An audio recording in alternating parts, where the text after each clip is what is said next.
real Kyper and Bourne on Sportsnet 590 The Fan. As promised from yesterday's show, we said we were going to be back tomorrow. Yeah. And we are. All right. Honesty's good. Nick Kypreos, Justin Bourne, Derek Brandeo, Jennifer Rolnick. Cameo appearance by Sammy. Oh, we got to do it before the end of the year. Just get him to walk out here and look at the camera. No. If the Leafs were still playing, if they were winning, it's like a prize. They're out now. If no they reasons. had won. So I'm just by the way, hidden. we're going to call that a Sameo, by the way. I'm just happy you're showing up for work. That's why I thought maybe there would start being cameo appearances because we're not sure now that the Leafs are out of the playoffs and how difficult it is to watch again Tampa and Florida tonight. Nah. You're going to be a little easier than game one for you to watch? Yeah, I'm completely over it. Good. In terms of no, not over the Leafs losing, but I'm over not being able to watch hockey. Doesn't I that watched speak to hockey. how unpainful the loss was? It wasn't like Montreal. I bet you couldn't look at Montreal last year. Tampa, you're like, I actually last year was different because I rooted so damn hard against Montreal for the whole run. Yeah. So there was definitely It never subsided, that feeling. You never lost that feeling over time. And come on, they were such underdogs right from the get-go, Montreal. There wasn't a part of you that cheered for the underdog. You're asking me if I cheered for the Montreal Canadiens? Yeah, I am. The answer would be no, not for 1 minute.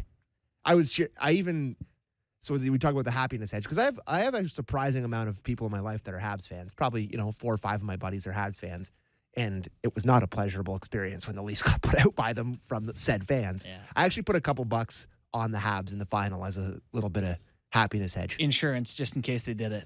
Yeah. That always gets me.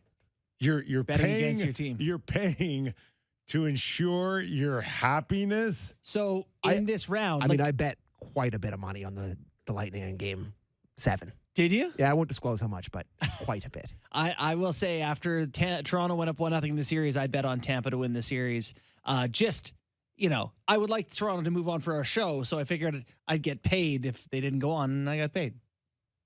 That's just about the stupidest thing I've ever heard. What are in my you life. talking about? It's genius. It's actually the least stupid thing. It's ensuring you're getting compensated for yet another year of heartbreak. For me, it's like betting on Tiger Woods in golf, where I'm already invested. I want Tiger to win. I don't need to bet on him to root for him. So it makes no sense. You got to bet your money with your natural instincts. I may or may not have sprinkled a couple hard-earned dollars on him missing the cut this weekend. Jennifer, can we get that 1-800 number for these two guys, please? So they can talk to somebody. I swear I don't even gamble that often. It just seems that the things we talk about, the gambling comes up. I'm not even. He only bets on sports. Yeah, sports, the Oscars. I had a really big bet on if Will Smith would slap somebody at the Oscars. I cashed it, yeah. All right, so last night, 2 games. Anybody have Ian Cole on the game-winning goal? I did not. I didn't put any money on that. Carolina, Rangers lose, and then 9-6. I lost track. Was that the final? 9-6. Have you ever seen anything like that? Quite honestly, you would expect a 9-6 hockey game to be good. To be a good hockey game? Why? No. There's no such thing as a good 9-6 hockey game. It was awful. A lot has to go bad to get to that number. There will never be a scenario where you would be going, that's a good hockey game. Well played match, fellas. So we expected a lot of things out of the Battle of Alberta. We did not expect 15 goals. Yeah, and how many of those were good? There had to be a dozen goals under the arm. 7-hole all night long. Just couldn't squeeze any keeper. But this was a storyline and a narrative that had followed the Edmonton Oilers for quite a long time now. No one saw this coming out of Markstrom. No. And then Markstrom gives them that game and they still don't get a win. It's almost this is a theory. We'll get into the Battle of Alberta more later, but there is a sense for Markstrom where it's like, I don't have to play tonight. Ottinger was just unbelievable in the series before, and he was playing at such a high level. and Markstrom sort of had to match that. The first game you play against the Oilers, was it 3 goals and go in the net in the first 10 minutes? And you're like, oh, God, I'm going to barely have to play. And then it's bing, bing, bing, bing. It's that old analogy, like if you're being chased by a bear, you don't have to outrun the bear. You have to outrun your friend. Right? Exactly. So you only have to go as fast as the person you're with. He goes, if that guy over there can't run, I'm just going to keep just ahead of that guy. We'll dive deeper into the Battle of Alberta a little later on in the show. With some of our favorite coach clips. Oh, we got clips today. Oh, no. And now officially passing the Sheldon Keefe's torch, Daryl Sutter. Yeah. He's going to be the guy. He's the new Kypers Clippers. Except he doesn't talk for more than 12 seconds. It doesn't matter. It doesn't matter. It was good. What matters is we're going to get a good chuckle. We are. Assuming they win. I don't know. Is he still funny when they lose? I don't know. Okay. Waste of 8 days. Waste of yeah, you talking about our show? We're gonna dig out an Eric Francis question too, I'm sure, at some point. Yeah, Francis had some questions. Okay, so outside of the 8 remaining teams in the National Hockey League fighting for Lord Stanley, not just the Toronto Maple Leafs doing housekeeping few days ago, the Boston Bruins also made availability to the press through their president, Cam Neely. What didn't follow Cam Neely was the general manager beside him, right, and the head coach, Bruce Cassidy. This one had a much different feel. Yes. This one had the feel of a president who was very upset at how it went with his team and that they underdelivered and that there would be repercussions. And you may guess as a Leaf show what we're referring to. And I will say that I watched the 12 minutes while I was recording it before I cut the clips for the show that we're going to hear.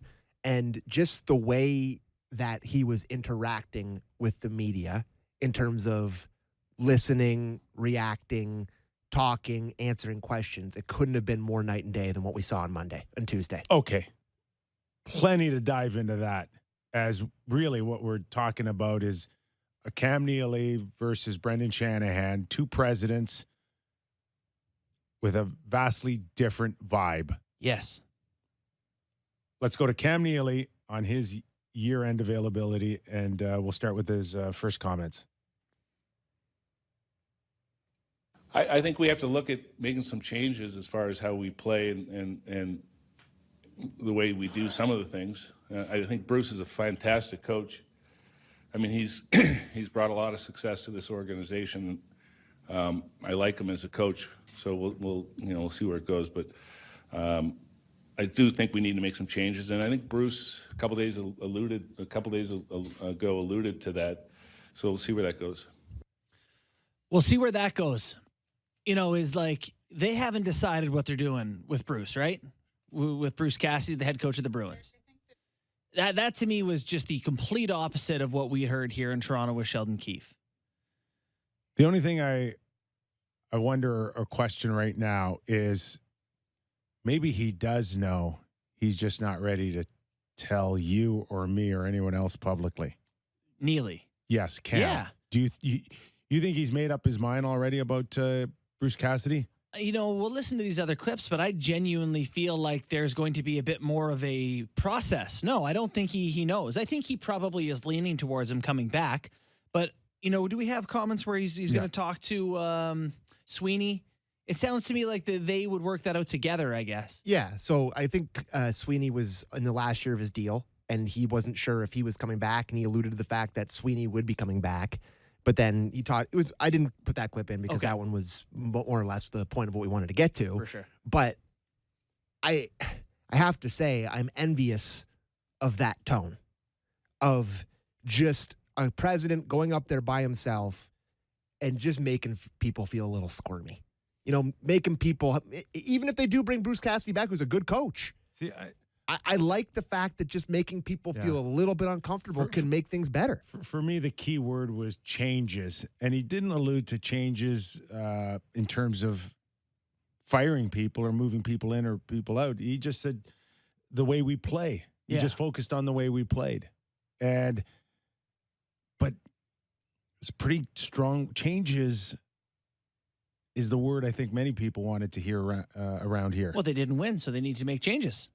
You know, I agree. That's what we're lacking. What did you think that he meant by this whole thing? Do you think he has a plan for the GM and the coach in his mind? And well, a few days ago, I had said that when we were talking about Barry Trotz, I said I know that the Boston Bruins are contemplating changes. Yeah, and I believe that then, and take Cam Neely at face value. And to your point, they probably going through a very vigorous process right now to come to that conclusion. Mm-hmm. So why don't we do the next clip on their team's performance, and we'll pick this up on the other side. Cam Neely on making changes. We just played that one. Oh, did we? Yeah. Next one. Yeah. Oh, this is you look at playoff. Well, you look at playoff hockey on the road. You got to think 5-on-5. Your top guys are going to get shut down. So your power play's got to come through. Your depth's got to come through. Game 7, I wasn't really happy with our game at all. I didn't think it was anywhere near our best game that we could have played as a team. We had one power play, and that was them putting the puck over the glass. So we didn't draw any penalties. And our secondary scoring kind of dried up on us. You know, you need that in the playoffs, especially on the road. Well, it's not good. Lovely drop in, Brad May. Yeah. It's not good. No. Secondary scoring. Not drawing dried up. Yeah, not drawing penalties. He didn't like the way his team played. And that's, where the changes are coming from, right? He's unhappy with the whole group. And again, we're talking about this because we're talking about the Toronto Maple Leafs. And we're talking about how it felt like everything was, are you comfortable? Shanahan was asked. And he's like, Yeah, you laughed it off, basically. everything's fine. And you hear run it back or not run it back. I just didn't. It's nice to hear a president be like, "Oh, changes." Players would not be privy to a warning on how a president would come out either way. No different than the Leafs watching Sheldon, Brendan, and Kyle up there. You're like every other fan. You're just watching it for the first time. And so how do you think the guys would feel watching that with Brendan and Kyle saying, basically everyone's fine, we'll mull it over, but... Or to extend the point that you're just making, the Boston Bruins now listening to Cam Neely. Think about those two different vibes as you leave town. Who's in, who's out? For the summer and train. Now, granted... There's a big difference here. I've been involved at the NHL level on many occasions on those year-end meetings. I can assure you that the vibe that the fans got through Kyle, Brendan, and Sheldon was not the same one they got at their year-end meetings. Don't think so? Not a chance. There is this is like we've said all year that everything's a pat on the back. No, I don't. Maybe for a few named Marner and Matthews. Yeah. But outside of that, I don't care what area you're in. You're a first-round loser. You're getting ripped behind the scenes. Now, I'm not saying like everybody except Marner and Matthews. Yeah. But there would be a handful of guys on the Leaf team at their end-year meeting feeling awfully small when they leave the room. That's awful. I don't know if you've had a bad year-end meeting before, but I mean, a lot of people I've had a few. Yeah. A lot of people can relate to performance reviews. Why didn't you fight Scott Mellenby in game 72? And you're like, I'm like, was I supposed to? Yeah, I had you out against him. You didn't know that? Oh my God, I can't remember. Yeah. Explicit directions, please. I think just to go back to Cam Neely versus Shanahan and something that you alluded to earlier in the week, I think what we're seeing here is the difference between a MLSE-led thing and Jeremy Jacobs, right?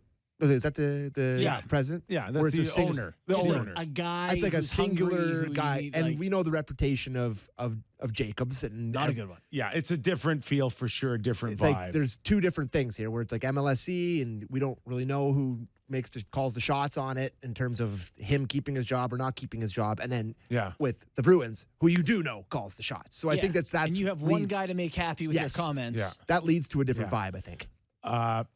Yesterday or the day before, I can't remember, when I said, I'm not sure upstairs who's paying attention, Mm-hmm.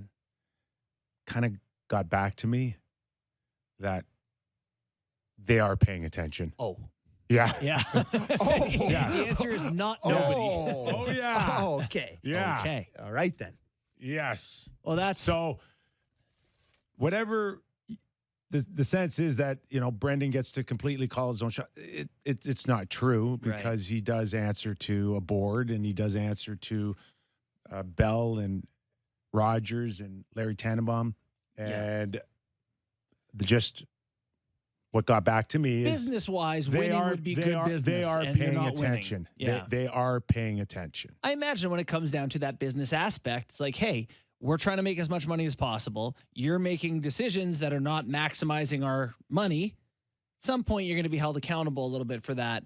There was one more clip we have from Neely, and it's not about the team or people losing their jobs, but it just, to me, drove home the idea of the Bruins have to make decisions, and they're not going to be held hostage by anyone else in their decision making. Patrice Bergeron may retire. They're not sure. But he had this to say on Bergeron and how they're going to go about their business and sorting that out.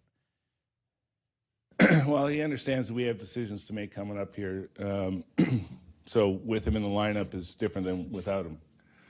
So obviously the year that he had, I hope that he feels good about his game still because he had a pretty damn good year. So hopefully he's mentally prepared to, have another one. I mean, you got to, give him some time to digest all that and talk with his family about it. But we have decisions to make coming up as well. Yeah. See, that's a great segue into, again, if we're going to draw parallels between President Cam Neely and his message and Brendan Shanahan's message, we got to also compare where the Boston Bruins are and where the Leafs are. Mm-hmm. And it's clear, though, when you look at it at face value, the Bruins feel a lot more at the end of a certain program. Era. Program. Sure. They're older. They are years way ahead of Toronto. So despite people looking at the Leafs and saying 6 years, you're still talking about a relatively young. Like our core's in their prime. Maybe not even in their prime. Maybe on the cusp of even going to their prime, because there's still that window that Mitch Marner's 100 points this year. What's stopping him from 120 next year? Yeah, what's he, 24, 25? Right? Yeah. 130. Yeah. So do you have to consider that as well? It is relevant, and it's super relevant to what you're going to do with Bergeron. If you don't have Bergeron, you got $6.5 million to spend. You need to find a elite guy. Like, it changes your whole outlook, and you just can't. It actually, for some reason, I can't help but think of John Tavares and the Islanders when he said, just wait. And the Islanders were like, don't want to trade this guy if he doesn't want to be traded. And all of a sudden they're holding the bag. You can't be stuck holding the bag. Now, that may be Brendan feeling like we're much younger than Boston. We shouldn't feel like the sense of urgency. But as we had said yesterday as well, that there are tremendous cap issues, even though Bergeron is much older than Matthews. Matthews could represent Patrice Bergeron as early as next year. Like, we got to make decisions here. And are you resigning? Are you not resigning? Like, yeah. I don't know if you want to be talking about Matthews like that. There is a sense of urgency on many parallels here, despite Boston being this much older team. Yeah. It's a great point, actually.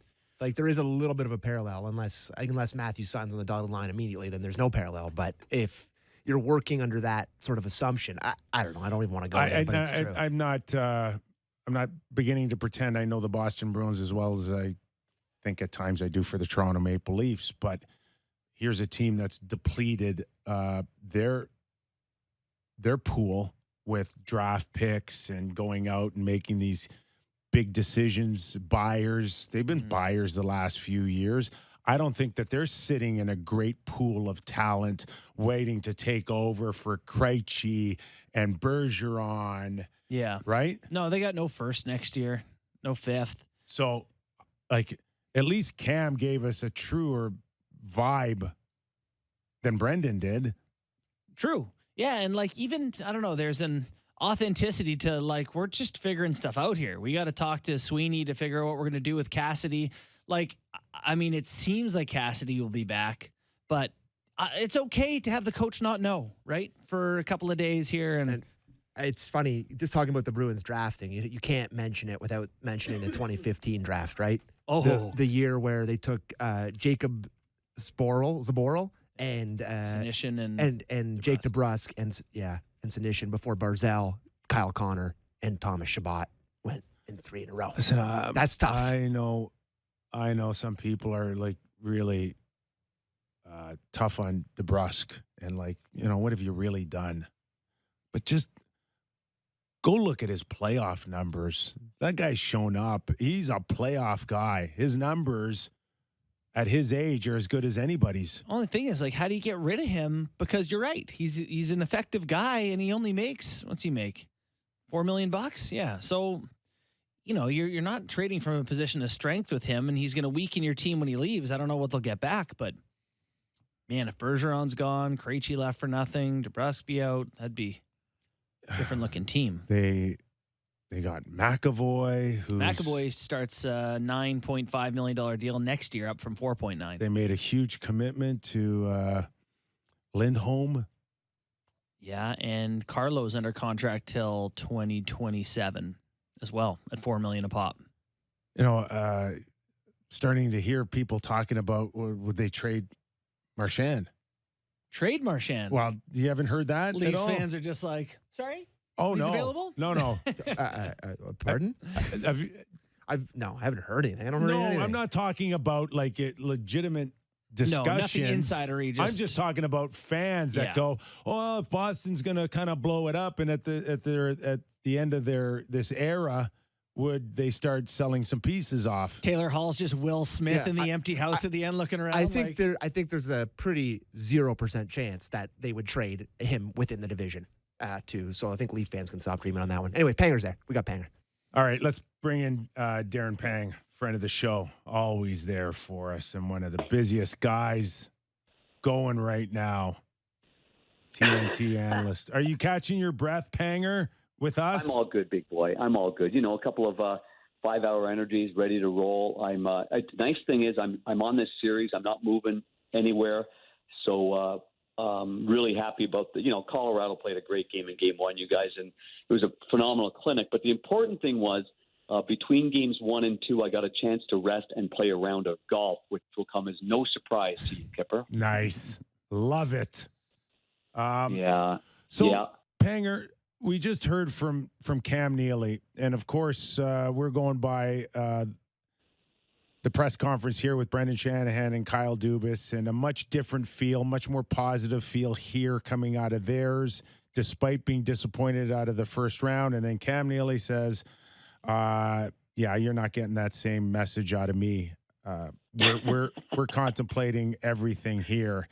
And he said it in his press conference that Bruce Cassidy is a good coach, but I think Brendan here alluded to, we're not making a change for the sake of making a change. And I think Cam Neely gave us the impression that maybe we might make a change just for the sake of making a change.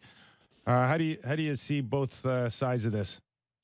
Well, number one, I think, Cam, during games, we've seen Cam up in his the GM's box, and he's a pretty fired up guy. He gets pretty wound up and emotional during these games. And but to have a few days to reflect and come back in and say that, tells me that that's exactly what they're going to do. I mean, you don't come out, I don't think you come out and say that and then don't do it, because now you're not backing up your word. But if his suggestions are that there's going to be a lot of changes, or there's going to be some changes, then I would fully anticipate there being some changes. But I think it starts with number one big decision in the organization in the future of the Boston Bruins, fellas. And you know what that is. That is, does Patrice Bergeron return for one more season, or does he pack it in and retire after this great career he's had? I mean, if he gives them any indication that he's going to retire, well, maybe that starts the wholesale changes right away. Before we get you in, JB, I just want to follow up with the Bergeron decision, and if he was going to play next year, wouldn't you have re-upped by then? What keeps you from not signing this far and then deciding to sign for another year? Is it finding out if a certain coach is going to be back, or if certain players are going to be back, or if you're buyers or sellers, or am I coming to work with young kids, or am I coming back to win a cup next year? Very good question. I mean, I think this was just my thinking with Patrice. I think it's just in his hands, and that not going to sign a deal and being over 35, tie them up as well on a contract. You just can't hand that contract back, right? I mean, I would say that he's going to do some thinking, and if he decides to return, then they sign him to a deal, a 1-year deal, and if he doesn't, then I'm sure he'll give them. This is me, Kyper. He seems like just such an honorable guy, just such a stand-up, incredible guy, that he's not going to hang them out to dry. I think he'll make that decision one way or the other, and not put them in a bad spot cap-wise. But can you imagine the hole? Can you imagine that hole? Right. Holy. Yeah, they already missed Krejci, and I like Krejci, but Krejci's nowhere near Bergeron. So they've lost the both-headed monster there if he does end up retiring. Kip, are you good if I turn the page from Boston? Oh, buddy. Okay. I want to talk about the series that you're on right now, Panger, and get your thoughts. Game one, watching that, I could not help but be struck by the Kadri line. Kadri with Lehkonen and Landeskog were an absolute force out there. What was it that was making that line so effective? I think they outchanced the other team. It was a 17-1 in their ice time. Yeah, it was complete domination, especially in the second period, fellas. I mean, it was. Yeah. I asked Jared Bednar if is that the best second period you've seen your team play, and he said yes. I mean, and for Craig Berube, I mean, he saw a team that didn't do anything near what they have done previously. The Blues were one of the best second period teams in the entire NHL. They ran the three-quarter ice, and yet they could not get anything going. But to get back to where you're going, I love that Bednar, he added Nichushkin, so that's even more speed with the top line. And I thought that might be a temporary thing. I actually thought that maybe coming into this series, he always puts Landeskog up with McKinnon and Rantanen against the Blues, big, heavy line. And I thought, well, after the Nashville series, much different series, that he'll make that change, but he's not, and staying with it. So you got the speed with Nichushkin on that left side. And then Lehkonen, I was totally impressed with his tenacity and how quick he was on pucks. So I think he was the one, for me, I thought he was the engine that drove that Kadri line that was so good in game number one. So you're right about that. I mean, those top six forwards are really good, and I was impressed as well with Burke. See, now look at the depth. Now, instead of Burakovsky being up there with Lehkonen and having a distinct third line, now he's got Burakovsky there with Comper, and who's he got? Oh, and he's got Obey Kubel, who, by the way, was a heck of a waiver pickup. I mean, this kid can play. He's got good speed. He's got good hands. He's tenacious. Great call. I don't know what happened in Philadelphia, but this is a great fit here in Colorado for him. And as far as the Blues, how does Coach Berube get them off their heels?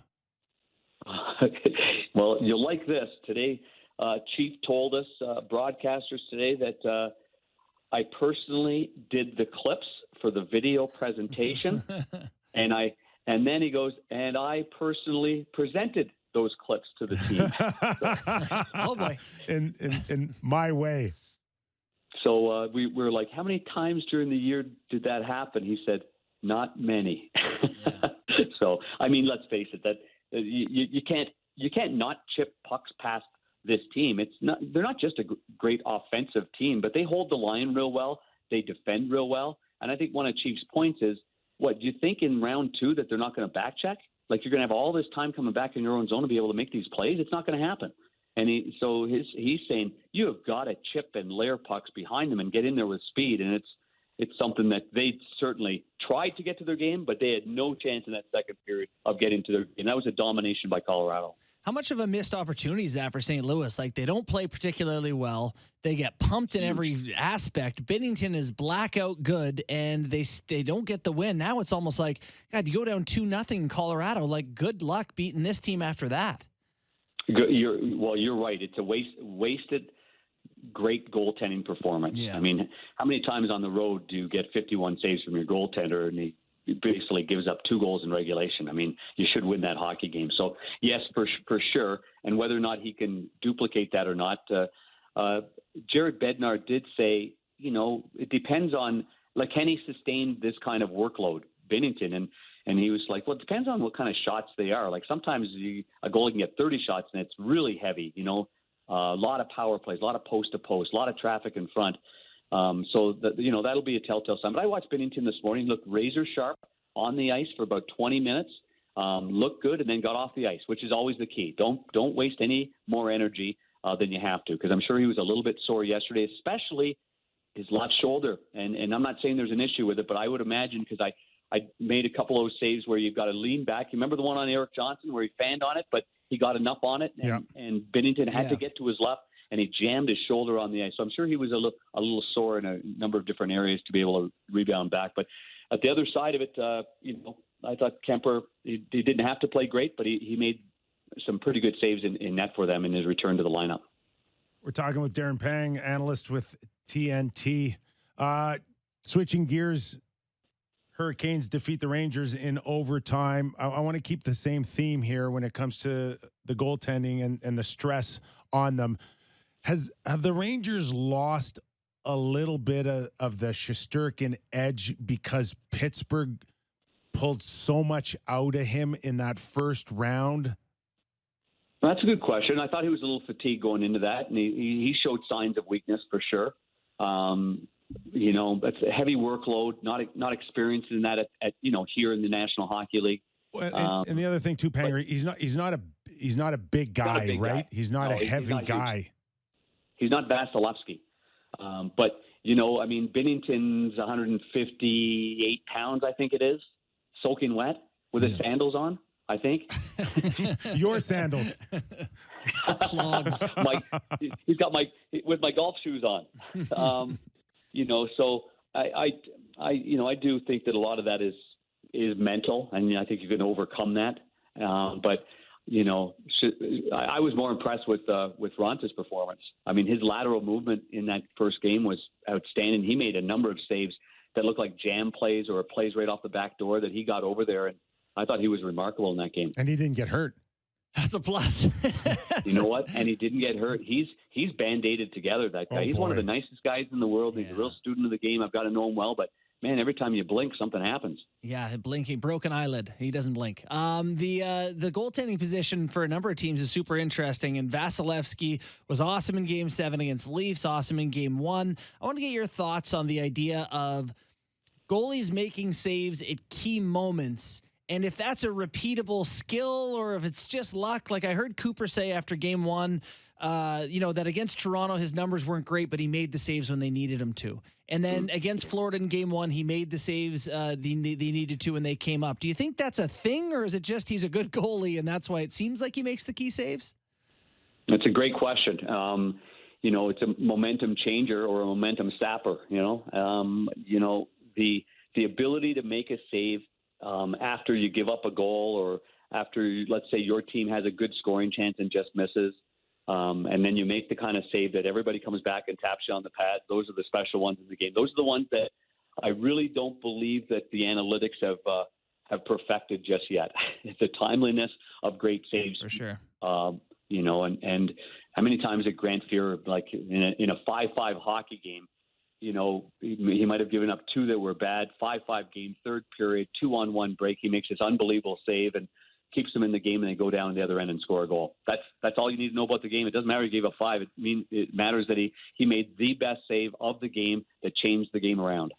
And now Vasilevsky, oh my God, that's his side to side movement, his concentration, I don't know. He's special. He's going to go down in history as one of the elite special goaltenders.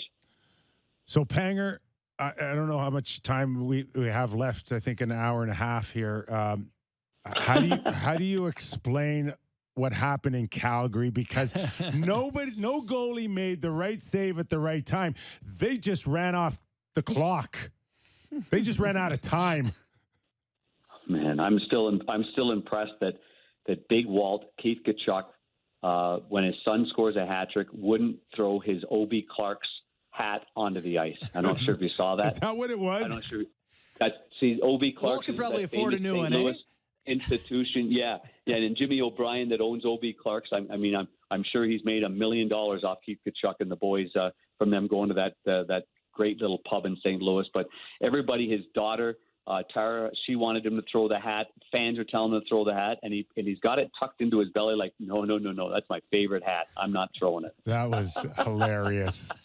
But the goalies were listen. Goalies had a rough one for sure, and I know Mike Smith emptied the tank and had a great series, in the last one. But yeah, I go back to there's little margin for error when you play so deep in your net, and when you're on, and it's good. But man, when you're off just a little bit and puck hits the side of your body or it hits the post, hits your back, goes in, or anything like that, there's no gray area that a puck can lay at that you can cover it up. And so I think it's great when the timing's on, but when it's off, as last night showed, it can be greatly exposed. And I don't mean to pile on Mike Smith at all, who's one of I think the best goaltender in the NHL from April 1st to the end of the season. He got red hot for a stretch of play, but his right skate hit the right post on that first shot.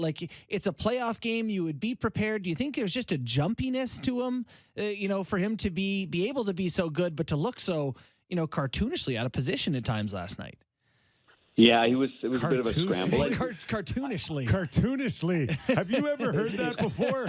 That's a new one. Cartoonishly. Cartoonishly. It was like you put Millhouse in there and they had him taped to the net for the Simpsons. Have you ever seen Fred Flintstone skate, Hanger? That's what he's talking about. Nailed it. Yeah, I've seen him skate. He wears number 14 for Tampa Bay. That's great. I love me some Patty Maroon. That's a good one for Patty Maroon. Fred Flintstone. He had one of the best lines in the playoffs against the Winnipeg Jets in the first round in that 2019 run when they were calling him Fatty, all this stuff.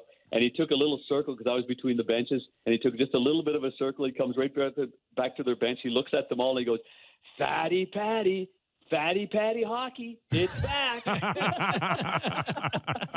He owns it. I love it. Would you be more upset at Koskinen for not coming in and playing the role of plugging a little bit of a hole? You're making over $2 million a year. Does he make $4? I don't know how high is he. Yeah. I thought it was 2.8 or something. No, he's in the force. Yeah, he's in the force. But worse. You know what? But that kind of stuff, though. You know what, Kipper? He's not a fast twitch, quick twitch goalie. If you look at to me anyway, you look at all the really great backups that's ever played the game. They're the guys that can come in and totally energize you. I'm going to go back, years and years and years. But I remember a guy like Chris Terreri, athletic. Acrobatic, comes in there, and all of a sudden he makes a couple of saves, and it's like, whoa, okay, now the energy's back up. He's a chirper, he's talking, and he's just one of many. The Carter Huttons, even Scott Wedgwood, what he did with the Dallas Stars. I mean, I don't consider Koskinen one of those guys that's going to come in there and rally the troops for some reason. I think he has a hard time doing that, and I think he's more of a rhythmic goaltender, and so he's been sitting on the bench for forever, doesn't play in the other series, and he gets thrown in there on the road when what's happening in that game. So no, I don't know. I just don't think he's that kind of goaltender. That's just my opinion. I think they're going to have to. I don't know what they're going to do. I don't know if they're going to go back to him or back to Smitty, let him regroup a little bit, or I think they already announced it. Yeah, I think they said it. I think they said it. Smith is starting. Smith going back. They're going back to Smitty again. Okay. They are. Because he might be flat out of gas. Those legs get a little beat up there going post to post and staying on your knees the whole time and staying deep in the net like that. That's an interesting one. A little rubbery. Panger, so happy that you were able to find time at the halfway house to talk to us today. I played a nice course called Sanctuary. Sounds very nice. Sounds heavenly. Yes. There's only the founders of Remax couldn't get into Castle Pine, so they decided to buy 400 acres and build their own club and have only 2 members. Them. That's it. You taking some of that Gretzky MGM money off of him? Bet MGM. Hello again, everyone. Darren Pang, thanks for doing this, pal. My pleasure. Have a great day. Thanks, you Pang. guys. All right. We're going to take a quick break. Ed Jovanovski is going to help us tee up the pressure on the Florida Panthers right now. I'm sorry, I just stuck on Koskinen making 4.5. At 4.5. What did I say? 2? Yeah. 2.5? At 4.5, your muscles should twitch fast. That was a parting gift from Chiarelli. He's like, here you go. Here's getting fired. Koskinen. But Bye. I actually love that point from Panger, though, about a backup goalie coming in there and kind of flying around, making a couple big saves, energizing you. It's one that I never really would have thought of, but it's true. You want that in a backup. Yeah. Well, look. Yeah. I would have thought that Jay Woodcroft would have almost, at some point, watching Koskinen. Gone back to Smith. Yes. Yeah, that thought crossed my mind. Yes. Too. Yeah. This game's still winnable. Like, all right, Mike, you've calmed down. If you You've just had a personal reset, timeout. Yeah. like, it's a mulligan. We're back almost even. I need you now. To claw back to 6-6 in that game and let it get away. Oh boy, that's tough. I mean, they needed that one. Okay.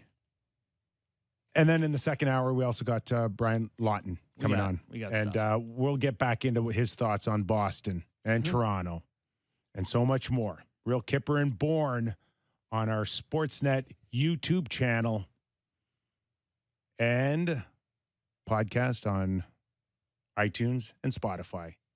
Download us. Give us a listen. Do it. We're back after this.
is Real Kyper and Bourne on Sportsnet 590 The Fan.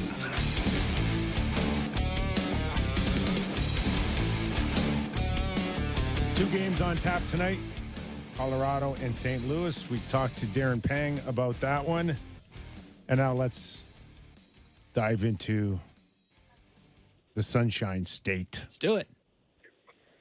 Let's bring in Ed Jovanovski, former NHL player, doing Panther TV for Bailey Sports. Jovo, how are you, pal? Hey, guys. How you doing? Okay. Just game one in the best of 7, but people are talking about a must-win situation for the Florida Panthers at home. Agree? I would say so. I think anytime you don't want to be heading into, in this case, Tampa's building, being down 0-2 with obviously with even more so momentum going in their favor. So you definitely want to find a way tonight to even up the series. Jova, what did you think went wrong in the first game? Just, to my eye, I thought that Florida didn't take particular care with the puck. They like to take some chances. Well, what was it that stood out for you that set them on the wrong course? Well, I think once again, a little bit on the perimeter. I think this team is so effective when they are skating. Sorry, my dog's barking. That's okay. We've had Gord Stellick at a dog pound once. You're fine. Just through the neutral zone, this team is so effective when they are moving their feet and getting these rushes off, chances off the rush. And I think, this playoffs, and it's even last game, but more so even the Washington series, they had a difficult time doing that. And, I think when you look at it, when they were up 1-0, they had a brief 5-on-3, didn't get a sniff. And, trying to force things, through the box, Huberdeau a couple times, kind of breaking his stick on the bench, really frustrated. So, now at 0 for 21, you're not going to get through Tampa, having this lackluster power play gone 0 for, and your penalty kill was 50% last game. So, you kind of mixed everything together. I think there's in every area this team knows where they can be better. Having said that, I think 5-on-5, they were decent, but when your power play is not working and your penalty kill's not clicking, you got to find ways elsewhere to kind of pick it up. I know it's early in this series, but is there a less edge than we saw last year in terms of the physicality? And would that play better for Florida, or would they have to ramp that up a little bit more and make this a little bit more personal or ugly against Tampa Bay Lightning? Well, you might have to, and what you've seen throughout Florida, watching them, this year, they can play any which way you want. I mean, they have the bodies. I think Marchman is a big loss for this team right now. I think he's a guy that really gets in on the forecheck, disturbs the play down low. But they do have Lomberg. They have guys that get in on the rush, Bennett as well. So they can play that way, but I think this team, if it's not going that way, I think they're going to stay away from that and try to win the game with their speed. But I think they have to, from the get-go tonight, I think establish their identity, very quick and try to maintain that through 60 or so minutes. You mentioned that power play of theirs that's struggling so much. What's going on there that's like not working? Do they often run 5 forwards out there? I feel like they did that for a while and maybe went away from that in the first game. Well, they were kind of going back and forth, and I think what we during the first game, they were on the perimeter on the half boards, Huberdeau, and they always go to that low play or they kind of try to go through the seam. Well, Tampa does such a good job with their sticks and body positioning that nothing was even remotely getting through. They would bounce it out back top to Ekblad. He was getting his shots blocked, and they weren't even grabbing momentum off the power play. They're actually feeding Tampa's momentum.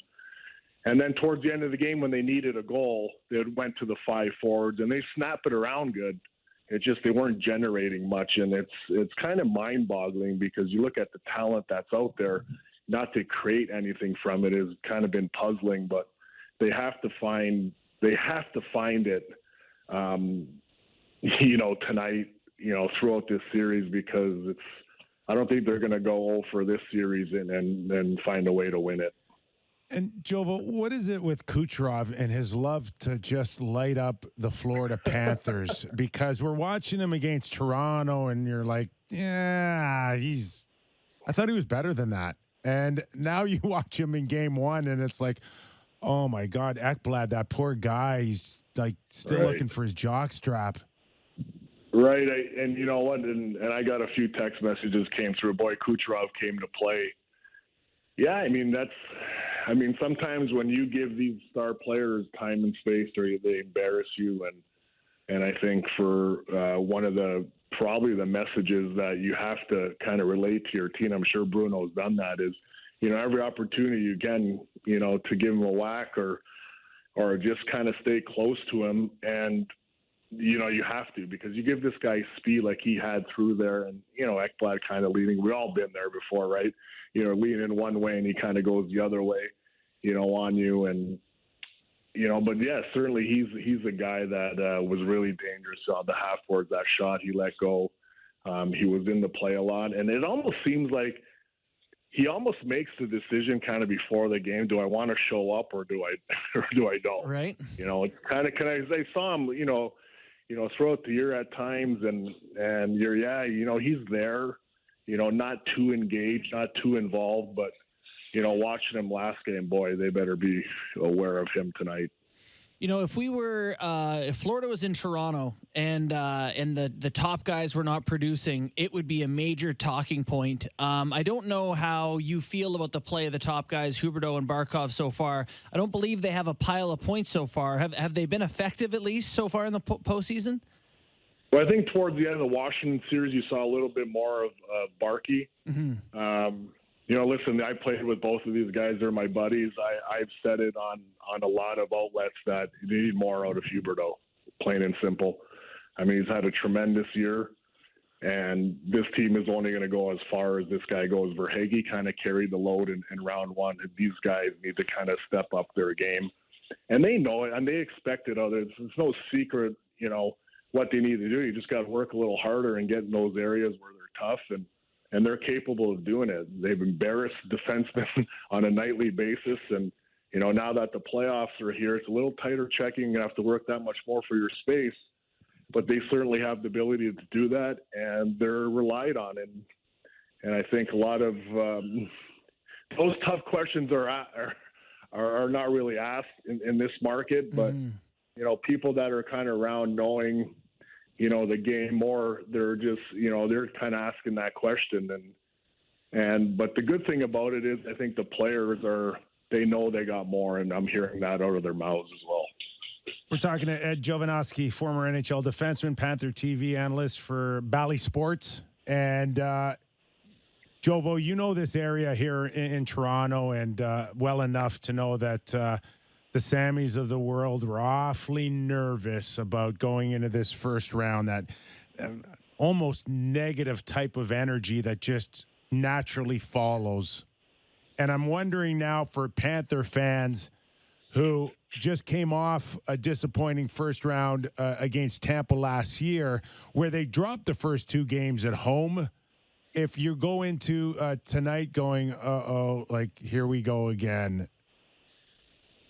Yeah. I think it's human nature to feel that way.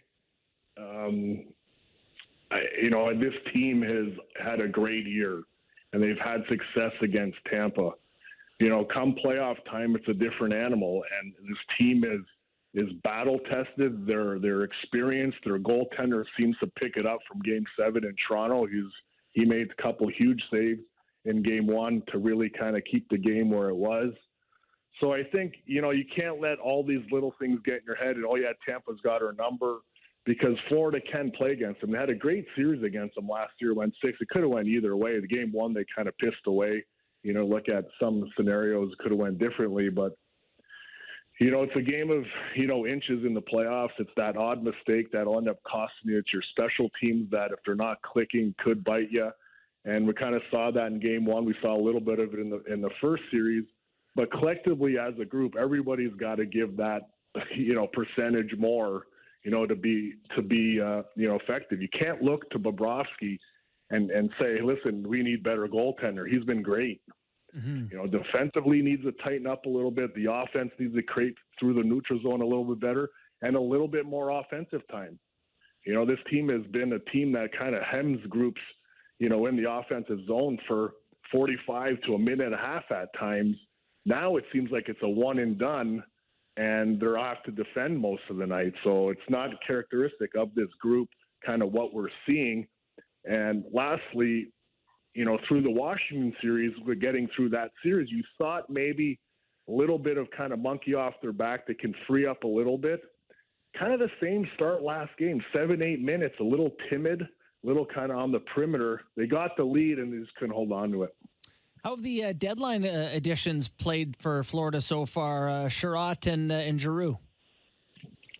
Well, they figured in on the big goal that won the overtime with Verhaeghe in Washington. So towards the end of that series, they were good.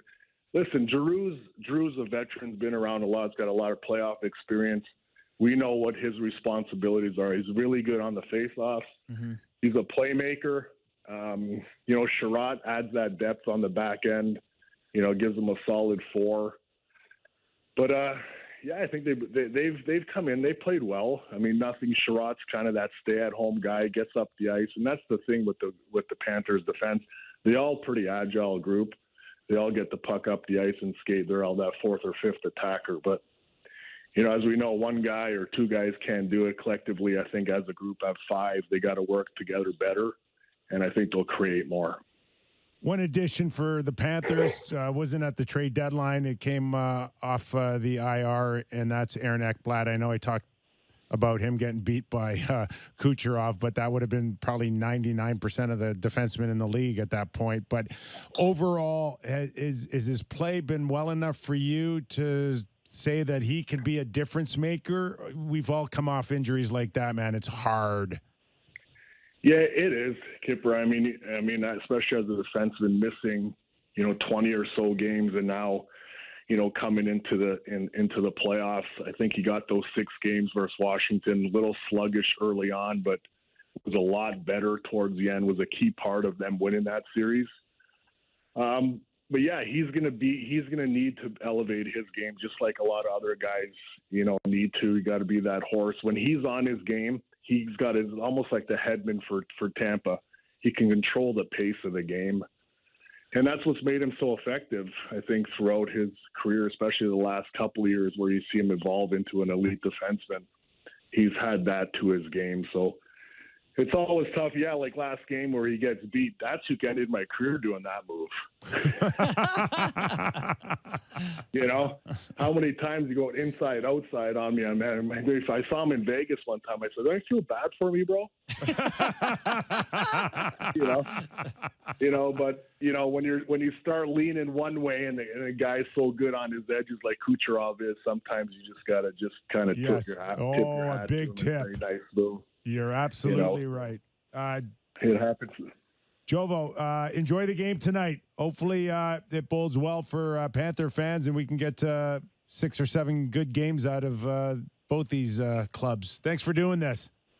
All right, guys. Anytime. Thanks. Thanks so much. Ed Jovanovski, former NHLer and now Panther analyst. So one of the things that I did here, and this is where I'm going to pull that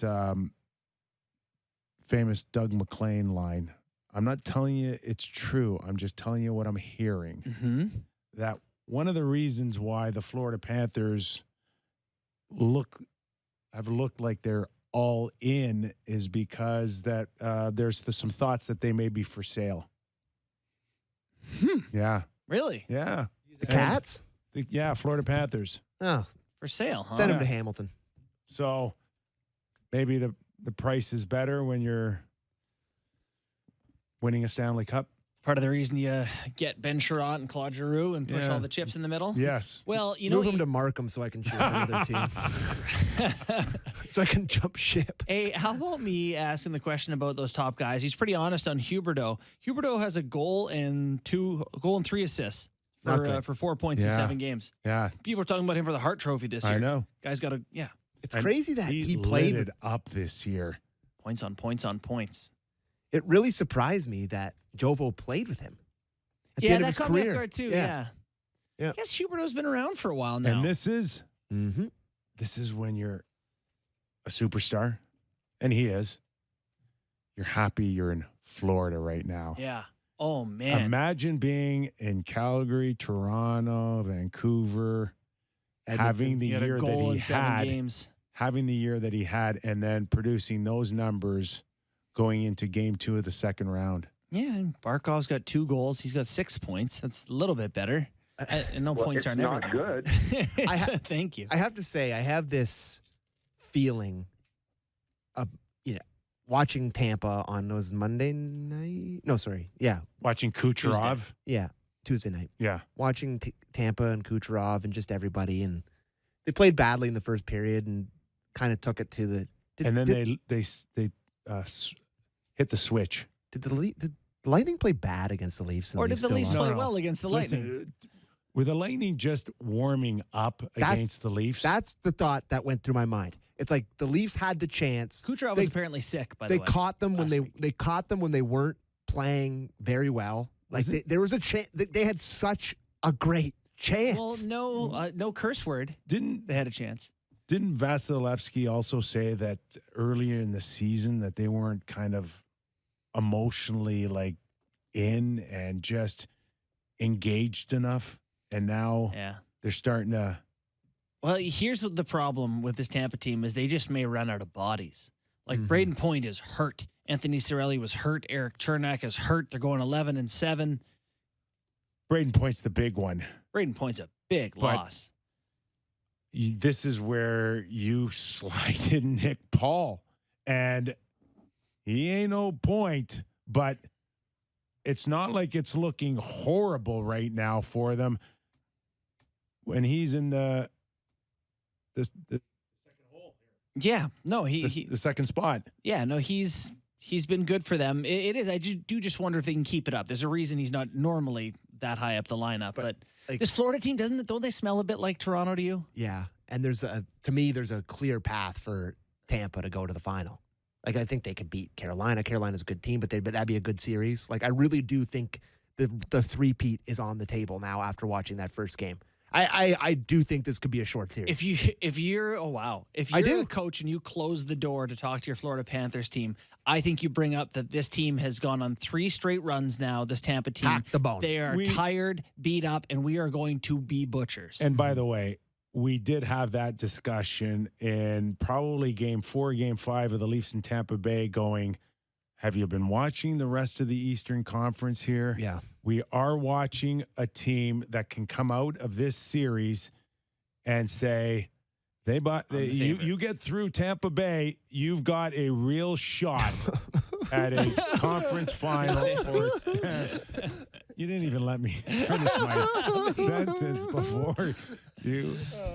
Jen, how? Is there a box of tissues anywhere in the building? I got some napkins here. It reminds me of like the liar, the I've had better, where he just keeps remembering throughout the once in a while. It's just like, how did they not get it done? You can see that though. Oh yeah, but I after watching all the hockey that I've watched, if I think the Blues have a chance to make it a series, but if Colorado is in the third round into the final, I have a really tough time seeing anyone knock them off. No? If you asked me to put my money on someone right now, the Avs look real good. They do. You know, Tampa's deep, fast, hurt. Deep, fast, strong. They got the total package. And just to that earlier point about Kucherov, against Toronto, you said he was sick. He was not feeling well. He was not feeling well last week. Yeah. According to a Joe Smith column I read from the other day. I think he's just warming up now. Uh-oh. That move he made, where he just, now you see me, now you don't. Well, he's just going too fast, where you have to make a decision and guess. And then the pass across, and I love the almost like disrespectful finish by Corey Perry. He's like, I got to shoot this in the net before I go over to Kucherov and be like, holy crap, what a play. I thought massive. One of those goals that looked super easy for Corey Perry, but It's a hot pass coming cross body. He's got a one-time. Like, he's. But he ain't missing I know, that. but he made it look so out of easy. 100. I think that's a goal where if you pass it to your beer league buddy, it goes in about, I don't know, 2 out of 10 times. If you had teleported me into that spot, I'm tucking that 10 times out of 10. You're a good player, though. No, I'm not. Think so? Kipper, you're looking at me with sideways eyes there. You don't think I'm tucking that? Here's what I'm telling you. I'm catching that pass. Oh, I am. I'm not one time in that. I'm catching it and shooting it. one stride. I'm Eric Johnson. I'm snapping you like a twig before you're even in the slot. Yeah, you're not getting that far off the rink. Not a chance. That's why I said if you teleport me into that spot, that very spot. Yeah. Fair enough. Well, we'll see what happens tonight, but this Florida team goes down. It's 2-0. Bye-bye. Bye-bye. If they go down 2-0, I think there's a potential for 4 or 5. I'm much more likely to bye-bye St. Louis if they lose tonight. I think Florida has that type of team that can really catch fire. But this, to me, is a team that is facing the questions about winning that people have asked about Toronto. Can your guys produce in the big moments? Can you get to the inside of the rink? You know, Jovo said, like, a little bit too perimeter, forcing plays through the middle. Tampa takes away the seams. Like, if you've been talking about Toronto, you're like... And that's where Tampa just gets it. They get it. Everything has to eventually come to the middle of the ice.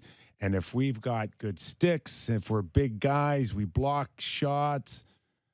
I mean, and you don't see them prevail. You don't see them making the home run shot very often, trying to sauce it over 3 sticks through the middle to get to their, they're content when they got to, chip it out. They'll wait. They're patient. That to me is what comes with success, is a patience of being able to wait. Just touching a little bit, if we're going to maybe talk about a game changer in Kucherov, you watch the New York Rangers fall a little short. Yeah. I watch a guy like Panarin who has Kucherov qualities. And there's just something a little bit missing from Panarin. You like him, Sammy? He's just in and out. In and out. In and out. It's very simple. But I think Kucherov is in now. Like, I think we're about to see, like, this guy is one of the only 2 guys in, how many guys was it that have had multiple 30-point playoff seasons? Like 5 or 6? Yeah, like, I think we're about to see that from him. I definitely think he's more in than Panarin is. But just Panarin has shifts where you don't want your super-duper star to be like, is he playing? Like, there's moments where you don't notice him. He did score the overtime winner to send him to the second round, but there's times I don't notice him. I just wonder if a guy like Panarin and a coach like Gerard Gallant are on the same page, because Gallant's old school, man. Sometimes it's like, keep it simple, stupid. The old KISS theory. Do you still do that, though, with skill guys today? Like, I feel like 3 guys per team are, like, uncoached, where they're just like, you just go do the point thing, and everyone else, the rules applies to you. I don't know if that's the case. Some of the old school guys hate that, I know, but it feels like that. For 1 second, I wouldn't think, George's a pretty smart guy and a very successful guy. He would never put the handcuffs on this guy.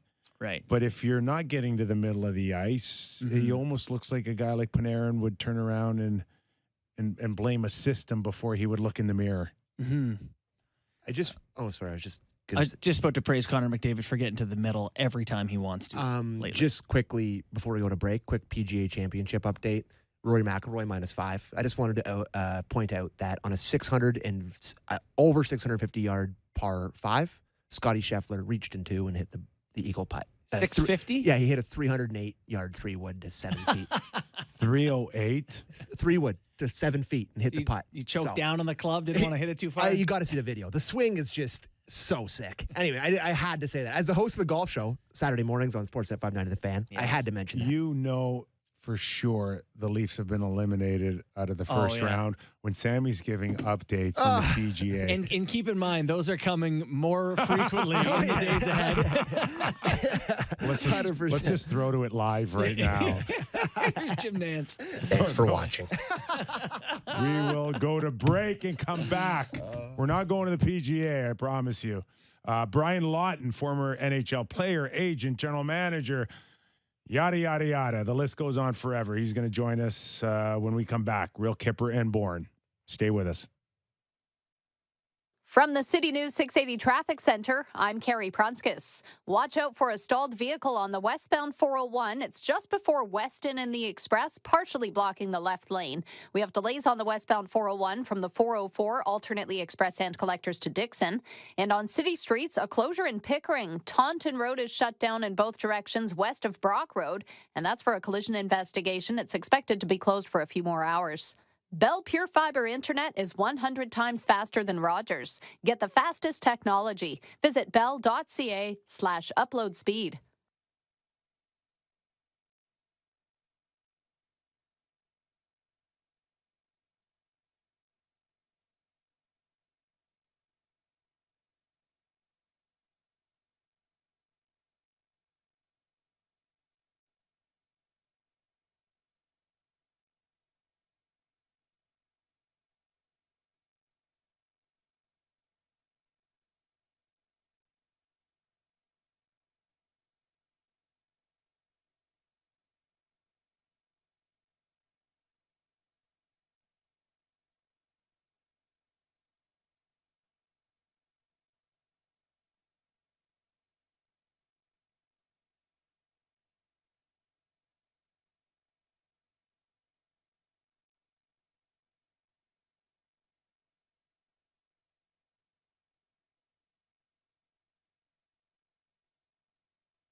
Anything else without talking about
real Kyper and Bourne on Sportsnet 590 The Fan.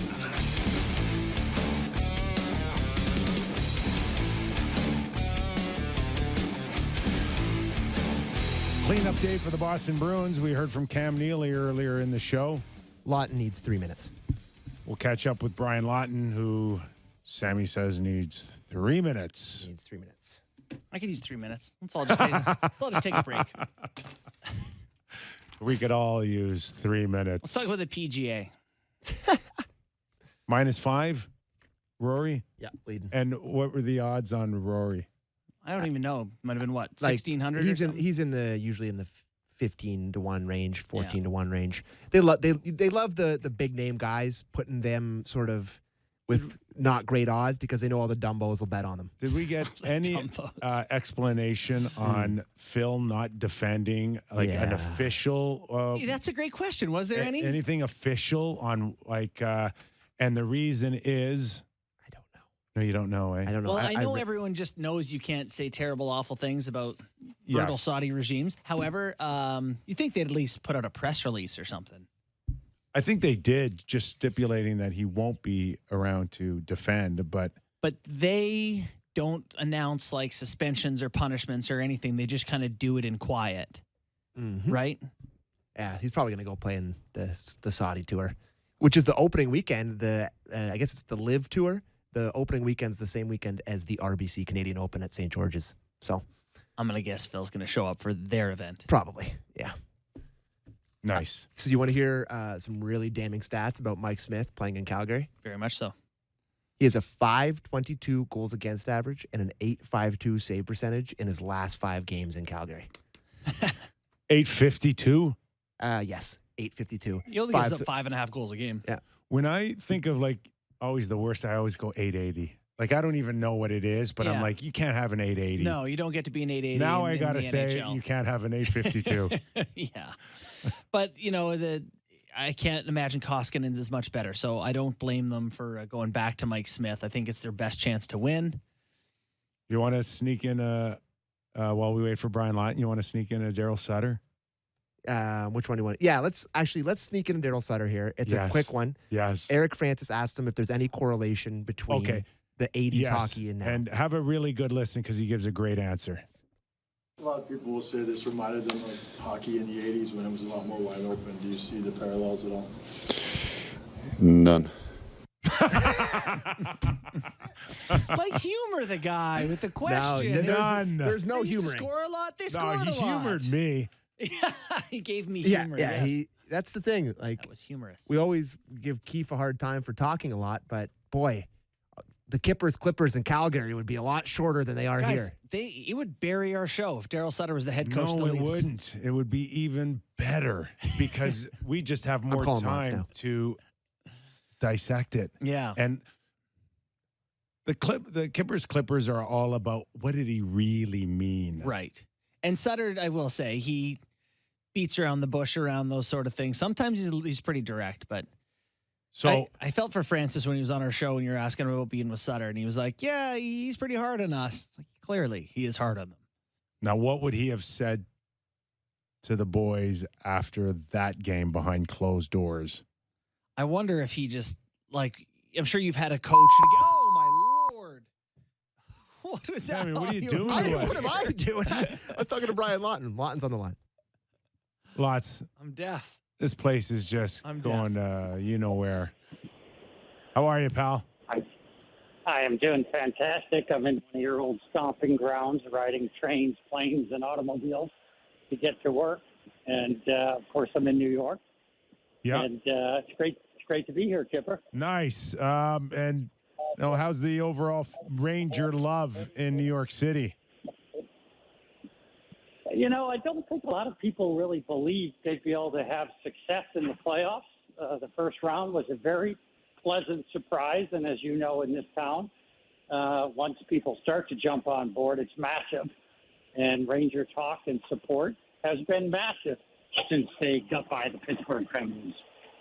So what was the takeaway from their first game of that series? Carolina turned it on and found a way through. Do you see a world where the Rangers can win some games and maybe a series there?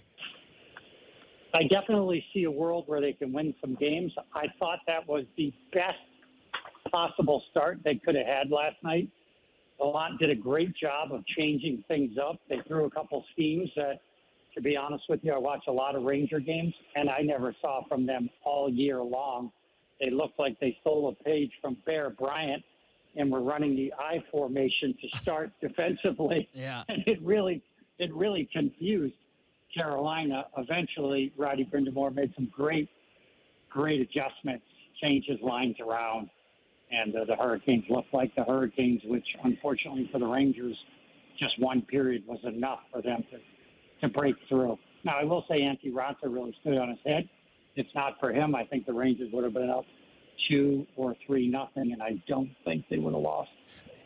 When I look at Carolina's season, and I even go back to when the Toronto Maple Leafs played them early, and it was like this, they were the team that I think Sheldon Keefe talked about being a real measuring stick kind of team, and we'll know where we're at with a team like Carolina, and we all had this feeling that Carolina was going to be as much of a top team as anyone in the East, and it's going to have to maybe go through Carolina. And here we are now going into the second round. They're still around, of course, advancing. But has the shine come off Carolina a little bit? And can we just point to the fact that maybe they lost Frederik Andersen, or is there more? But it just doesn't seem to be a team that I look at maybe as dangerous today as they were even like November or December. I think if we could measure sentiment, you'd be exactly correct. I think people have kind of forgotten about them. You know, one thing that, Kipper, you know as well as anyone, is that the really special or secret sauce for Roddy Brind'Amour's team is they're very repeatable. Their performances generally don't sway the way most teams do. What you see is what you get. It comes at you on a Tuesday, a Friday night, a Sunday afternoon. It doesn't matter. It's pretty close to the same thing. Why I think people are down is because there's no real superstars there. You know, Jordan Staal is a beast, way more important player than we give him credit for. But he's not going to fall into a superstar category. He's kind of like Deneau was last year for Montreal, except he's been doing it forever, better than Deneau. So there's just not a lot to grab onto. Sebastian Aho is a very, very good player, but not a superstar. Svechnikov is a very, very good player. Maybe he'll be a superstar, but he isn't now. It's a strong D-core, really led by two guys that are above the rest, and they just play very consistent. It's very repeatable. And Roddy gets the most out of that group. I'd say Roddy is the most notable item of that team, is the coaching and kind of the living legend that he is in terms of his reputation with players. Yeah, I thought he was a name that could have got some love for the Jack Adams. I don't know that we mentioned on the show the finalists were announced as Daryl Sutter, Gerard Gallant, and Andrew Burnett were named that. So just throw that out there. So when you're looking at the other series in the East here, the Tampa Bay, Florida one, who do you like? You got 4 teams left in the East. Is there a clear favorite to you? Is this still anyone's show? Well, you can always figure out who I like because I have to publish a bracket every year. Oh, yeah. And you would notice that I took Tampa to beat Toronto, but I did not take Florida to beat Washington. Well, but I'll still stick with Tampa to beat Florida, though. And Tampa's just so professional. They don't strike me as strong as they've been in the past, but it's like they're magical when they need it. Vasilevsky was average for his standards at best against Toronto, except in the final game where he was exceptional. That is part of who they are. Lots. Once upon a time when you were in Tampa Bay, you had a goaltender named Mike Smith. Did you think in 2022 you'd be watching Mike Smith start for a team that's supposed to be contending for a Stanley Cup in the number 1 position? And if so, what are you thinking after watching Game 1 in Calgary? Well, I never thought about that, obviously. Yeah. But, I can say one thing about Smitty. He is a supreme athlete. at 40 years old, I never thought he'd be where he is today. Good for him. It's been a bit of a tumultuous season, but he's still shown flashes of brilliance. And when you add it all up for Smitty, I mean, every time I look at it, I shake my head a little bit, but his numbers are so fantastic in the playoffs. It's just shocking that he's in the top 5 save percentages ever for goalies that have played more than 50 games in the playoffs. Can he still do it? Yes, he can. We saw that against LA. We saw it down the home stretch for Edmonton. And listening to Smitty, he was injured, to be fair. Unfortunately for Edmonton, they don't have any depth at goal. So when he was out, it was catastrophic for Edmonton. Did he play not very good the first game? Yeah, you could say he played terrible. One thing about Smitty is he's one of those guys that if he gets shelled one night, you say, Smitty, you got to forget about it. He'll very quickly answer you, forget about what? So we'll see if he'll be able to do that in game 2, because he does need to forget about that start and see if he can get back to playing the way that he was for the most part. LA exposed him a couple times. Smitty shot himself in the foot in game 1, which cost the team the game. But he is still a supreme athlete, and he's also a supreme leader. We haven't talked about it, Kyper, but Calgary is a very, very tough team. Mike Smith is one of the tougher players on the Edmonton Oilers if push comes to shove. He really is. Yeah. Yeah, no doubt about that. And you don't handle the puck like Mike Smith in the NHL unless you're supremely confident. So I have no doubt in his ability to back it up and come back with a good game too. One thing I want to get your thoughts on, Lots, is what's going on here in Toronto. When Kyper introduces you on our show, it's like a 3-minute intro, former player, agent, GM, it's like 9 different things. Entrepreneur, blah, blah, blah, blah, blah. So you would have a good sense. Exactly. What do you think about, what Brandon Shanahan has said and Dubas and Keefe, and that no one is going anywhere and everyone's just kind of, in air quotes here, running it back? You know what? I was probably one of the few people. I've been on your show before a number of times. I always say the same thing because nothing has changed for me with regard to Toronto. It's just asset allocation. They have never gotten it quite right. Some of it has been born out of loyalty, I think, from Kyle Dubas to certain players he signed. I think they're going to end up where I was saying they should be 2 and 3 years ago, which is they have to take some of the money that's in one of their big forwards and allocate it into other parts of the team if you want to get over the hump, if you want to, for instance, win a first round. Now, this was a tough draw for them, to be fair, but it wasn't so tough in that the Tampa Bay Lightning necessarily had their A game every night. I actually thought Toronto was going to beat them in how they played through certainly the first 4 or 5 games of the series. In the end, it did take Tampa everything they could muster, but Toronto certainly had an opportunity. I just think you have to go back to what I said originally and allocate more money. You want to win in the playoffs, because Toronto proved me 100% wrong. They had 115 points, 54 wins, but I still don't think they're built to win in the playoffs.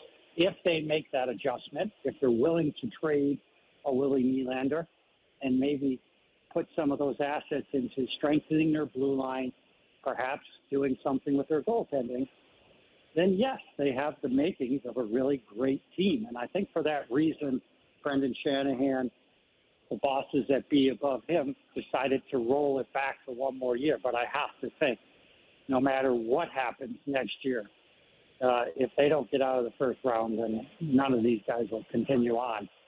I personally would have made that decision also, and I know your fans are probably screaming right now, but partly because I don't think you can bring somebody else in at this time, and they're going to be able to fix it.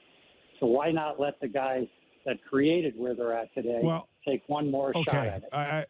I'll play the opposite side here and say, yeah, he can fix it if Kyle goes in and says, to your point, I'm not trading Nylander, I'm not allocating money elsewhere, we can win with the same team again. If you went and got another general manager and he came on board to what you just said is, I will trade Nylander, then there's the difference between one guy making a potential difference and one not. So if, in fact, Kyle doubles down or triples down on the same roster and brings them all back and tweaks his third and fourth liners, is that enough for you? No. I think that he's been obstinate in terms of his refusal to make, what I have felt was an obvious change for a couple of years now. I think he's going to be forced into that decision.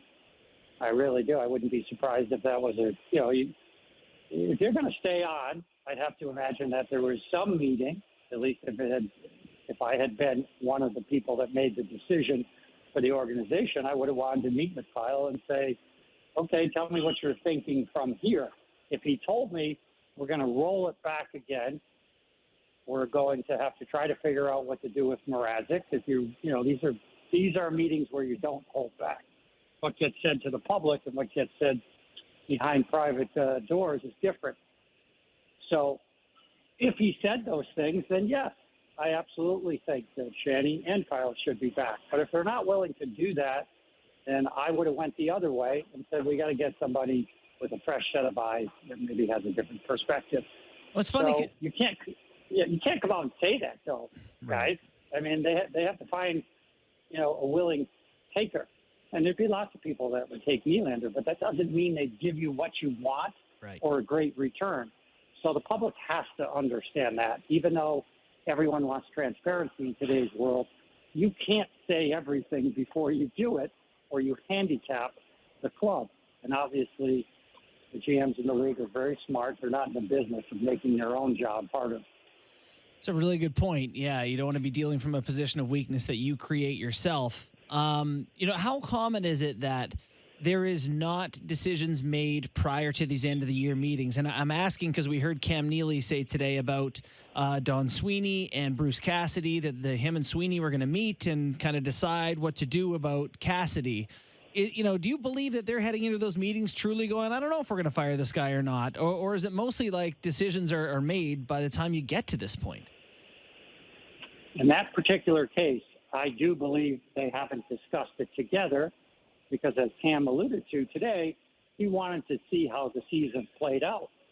And I believe that to be true. In the middle of the year, there was a lot of rumors floating around out there that if Boston doesn't get things done, Don Sweeney may not be back. I think Don Sweeney's done a real good job there. Everybody's going to make mistakes. We can pick Lint off a $1,000 suit all day long. They did get 100-plus points. I love the move for Lindholm. I'm not as crazy as the moves or the amount of money that they put into Forbort, Riley, Grizzlick, all three of those guys over $3 million, Grizzlick being the highest, the other two at $3 million. I think Cam was being transparent. I just don't think he would have sat down with Donnie before the year. He would have left that open. Now that he's made the decision that Donnie has done enough, they're going to sit down and try to figure that out. What happens with Bruce, I don't know, but Bruce is a guy that I've been really impressed with because he got an early start in life in the NHL. It didn't go well. He went back to the drawing board. He worked at it, and he is a much better coach today than he was when he coached the Washington Capitals. So I give him a lot of credit. I think he's done a really, really good job. Again, he'll be just fine. We draw the parallels between Brendan Shanahan and Cam Neely on almost back-to-back days and the vibe. And we had Cam talk about changes, right? It was abundantly clear. There's going to be changes either in the way we play or with personnel. And then we've got the Brendan Shanahan where we're not making changes just for the sake of making changes. Where are you on making changes sometimes just for that sake? Don't like to make changes just for the sake of change. But is it really just for a change, or is it you're changing a philosophy, you're changing a program, a belief, aren't you? You never really change just for changing. You're changing something. I agree. If the goal is to bring a certain element to the organization that you don't already possess, then yes, you're going to make changes. You're going to try to add players that can do that. I feel like Toronto has tried all the passé things that you can. I don't want to necessarily say trite, but, we'll go out and get Joe Thornton. We'll go out and get guys that are winners, guys that are veterans. I feel like they've tried all that. What do they do from here? I think they're in mad scramble mode right now in terms of, how do we deal with some of the players that we're going to lose because of our cap position?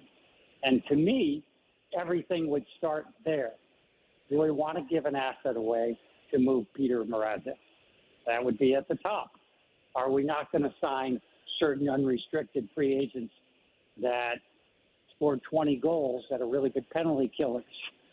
We don't even need to name names here, but I would be looking hard at what direction you go there. And then the big one, of course, are we going to free up some money so we can bring in some players that are going to make a significant difference so that next year we don't have the same outcome? But that should be the thought process. It may be in any order, depending on the manager and Brendan's personal view of it, but you'd have to think at some time you're cycling through those options, trying to come up with the best decisions. I would love to roll back the core that they have, minus one key piece, but at the same time, I'd love to see them build a stronger blue line with maybe a little bit more mobility and to somehow strengthen their goaltending. Lots, one last question for me before I hand you back to Kyper here.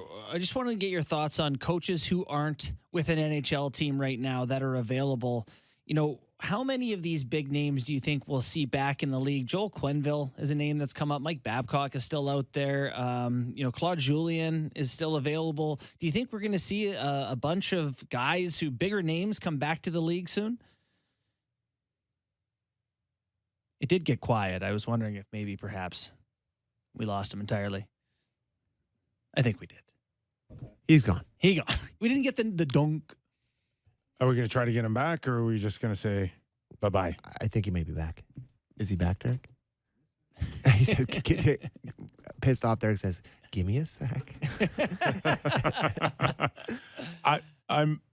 He's back. What kind of show is this? Yeah, no kidding.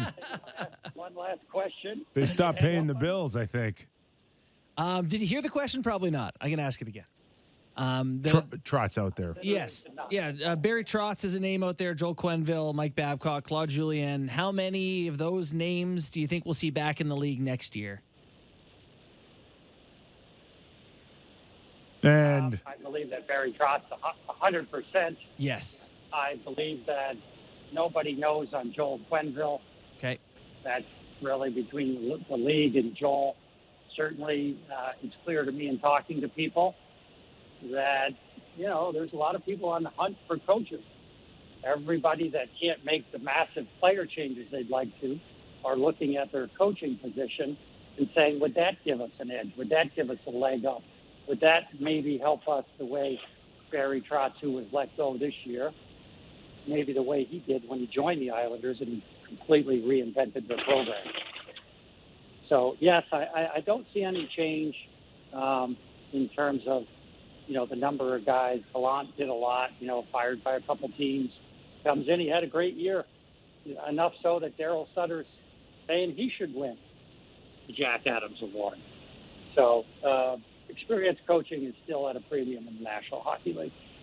I want to come back. I'm going to let you go after this, I promise. But I'm going to come a little back. I'm going to beat a dead horse and ask you about what you said earlier about cashing in some assets to free up some money, i.e. a William Nylander.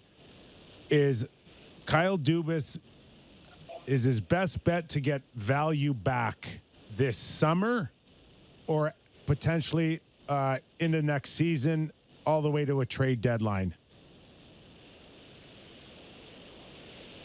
Honestly, Kyper, that is a question that would be unanswered at this time. But the process is very clear. You would go you would go into the summer thinking that I'm going to try to move mountains, and if I see the right deal, I'm going to pull the trigger in the summer and try to make the changes that I want all year long. I'm also going to take a look at what's available out there, and then I have to ask myself and my staff, if you're the GM, is it going to be available maybe next year before the trade deadline? The answer to that is probably no, and that should force the manager to want to be a little more aggressive. Fortunately for Toronto, there are a number of other teams that are heavily in the market looking to make changes. So I do think there'll be a lot of options for this team if they decide to go that direction. Lots. Appreciate your time. Sorry about the dropped calls every once in a while. That's okay, Kyper. I know that you'll pay the bills and everything will be great. Brian Lawton, everybody. Thanks. Thanks lots. Okay, let's bring in Sammy back because I want to just pick up on this. Again, the message was clear during their press conference. Yeah. But do you see any scenario where Kyle finally moves? Yes. Oh, see, I didn't even finish the question. Felt it coming. Was it Willie? Is it a Willie question? Did I Yeah. jump the gun? Well, Willie I mean, it would be bolder to suggest that they would move Marner, but it doesn't appear like you would ever want to move Marner, but a Willie would make sense. Could you see by next September that they say, yeah, we're going to move that. We're going to move that money and we're going to put it into a third liner and a defenseman. I don't know. I think it's for the sake of doing it, for the change, the big change. But I would rather. But they're not going to make a change for the sake of making a change. But I also heard Ed Jovanovski talk about getting inside today, and I was like, God, But trading Willie would be get inside, guys. Trading Willie is the definition of making a change for the sake of making a change. Because he had a great year. And listen, he is what he is. He is what he is. And if they don't trade Willie as early as this summer, they still have a very good hockey team. Yeah. Like, let's not get lost. It's not hard to see a good team coming back. Let's not get lost in the fact that they've got this explosive team with their stars, and that will carry them into competing with Tampa Bay next year and Florida and Carolina once again. The question is, do you believe, though, if it is around the same parameters, that 1 year later that they'll find a bounce and they'll just find themselves the way St. Louis did, be good forever and have a 3 or year. 4 The way rounds. Washington did, be good forever and find a year. Just got to find 1 year. I've never been a trade Willie guy. I really haven't. I've never been. You got to trade him. I'm more open to it now. That's just what I because, mean. I'm more open to it now because why not? Because something. Like Colton Parayko is like the fantasy for me. This is like giant right shot guy that can play deep. But like with Doug Armstrong, want Willie? No. Well, he would want him. He's going to lose Tarasenko. Is he not? I guess so. He's His UFA. deal's done. 1 more year. He has 1 more year. It's 7.5. Oh, he does have 1 more year. Yeah. Parayko goes from 5.5 to 6.5 next year. 6.5 until 2030. That's a pretty valuable contract right there. That is. Parayko's sometimes he's not healthy. Sometimes he's got a bad back. If I'm trading Willie, it's for a guy like a JT Miller or like a guy that plays forward and scores, but adds a different element. Would Mitch because Marner, does he have a no move? No, Marner doesn't until. Would he want to? Marner? Would he? No, you wouldn't. Never. But let's say he was, I don't know, unhappy. Keep in mind, if I'm not mistaken, Willie's 2 years away from UFA. So whoever's trading for him is going to have him jump from 6.9 to probably in the 8s. I think that's probably fair. 8. Well, it depends on what happens with the cap. Everything goes up. It's inflation. But Yeah. I would feel like you would just get the exact same contract because that's what he's worth. No. This is 35, 40 goal scorers. It's like that's just the going rate for 35, 40 goal scorers. Bill's 26. He just turned 26 in May. You can say whatever you want about Jack Campbell, but just go look at 30-game winners in the NHL to find out where 30-game winners for goalies are paid. So Willie has 2 more years. He'll be 26 this whole next season, 27 the whole next season. Then he's going to go to UFA off like a couple of 80-point seasons, another 30-goal season or 2. 8 might be light. It might be light. He's going to be the greatest national predator of all time. Might be light. There was something that Lott said when you guys were talking to him that's just always been a fascination of mine about this team, and it's just the fresh set of eyes. The fresh set of eyes looking at this squad. That's why there's never a change for the sake of making a change, because it is a fresh set of eyes. You're exactly right. I've always wondered. Well, then what how would about happen. this? They fire assistant coaches and keep the head coach all the time. They say we want a couple of new guys. We see that. Could they say to Dubas, all right, you can be the GM, but you need new guys at your side. You need 2 new AGMs next year, people with different ideas, because this ain't working. Interesting. Well, one of them's Lawrence Gilman, Brandon Pridham. I heard he's done. Oh, really? That's what I heard. Oh. Again, just what I'm hearing. Okay. That he's not coming back. So there's him and Pridham and his. But Pridham's the cap guy. He's the cap guy. Yeah, he's the guy that figures out everything with the cap, and this team needs a guy that's pretty good with the cap. Yeah. That's something that's important because they're dancing around it at all times. I don't know. Trading Willie is fascinating because it's the new toy effect, right? Mm-hmm. Seeing what you could get. Like transactions are sexy, but I don't necessarily think it's the right forward move. group, and all of a sudden there's no Nylander or Mikheyev next year, and you're like, I don't know. My take came around. I'll drive Mikheyev to the airport. No, I'm fine. I'm fine with that. But again, you're ready to. My take came around. It was awful in the playoffs, boys. It gave him nothing. I don't think he can take control of a game. Like he can be a guy who shows up. This is his first year as a guy that's being taken seriously. Mm-hmm. Okay. I'm always going to go back to this, but where's the ask, and how realistic, and are you putting guys in positions to succeed? Like Mikheyev may need 2 playoffs, maybe 3 to get it.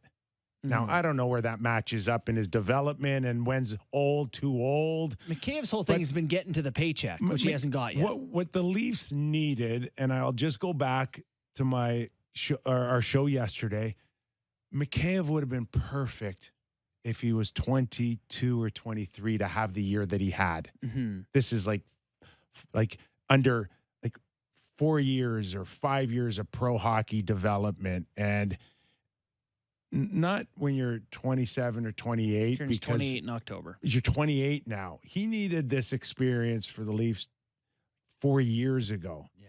And Bunting, the same thing. If Bunting was like Hagel, can we kind of compare the two a little bit?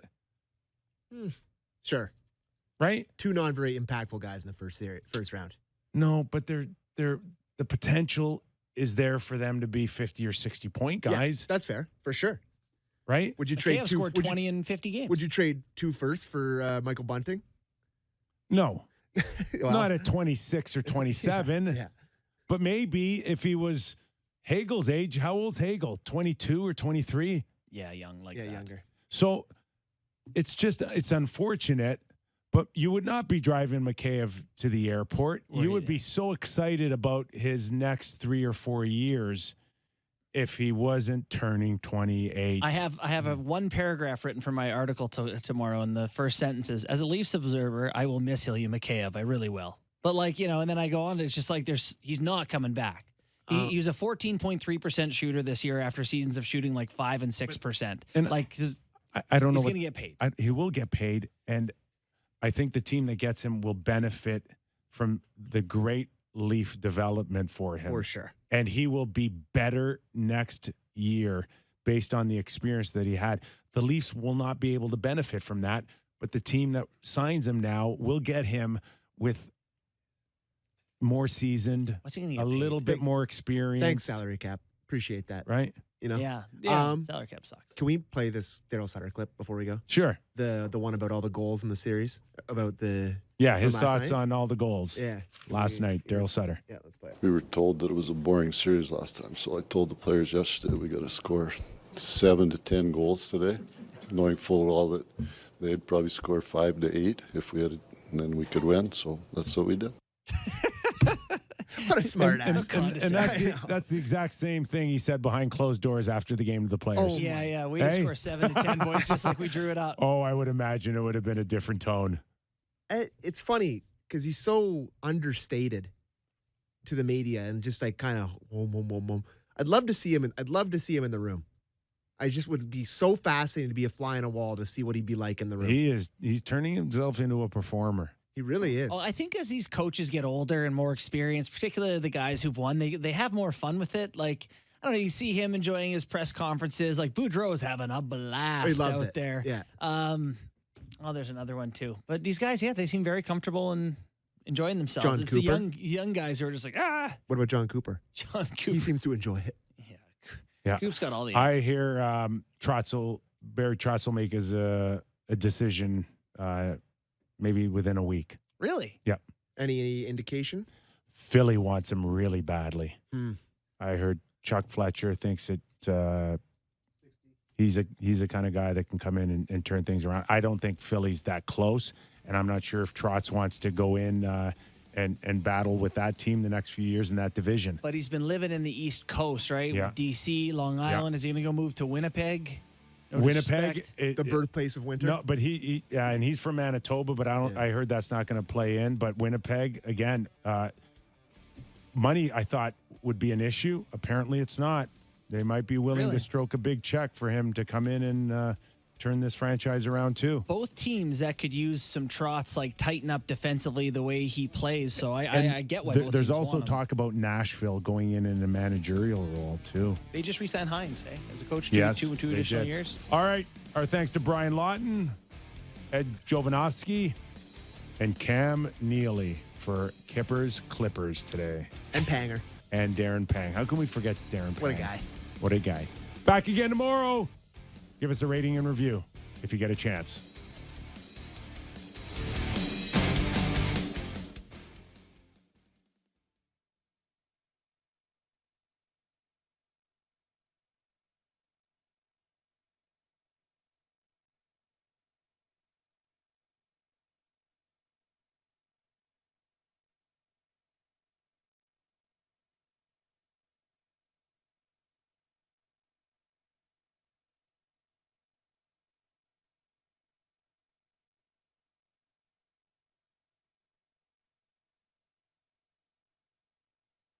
With great rates and value at Subaru's all-weather drive event, is it time to renew the spring driving creed?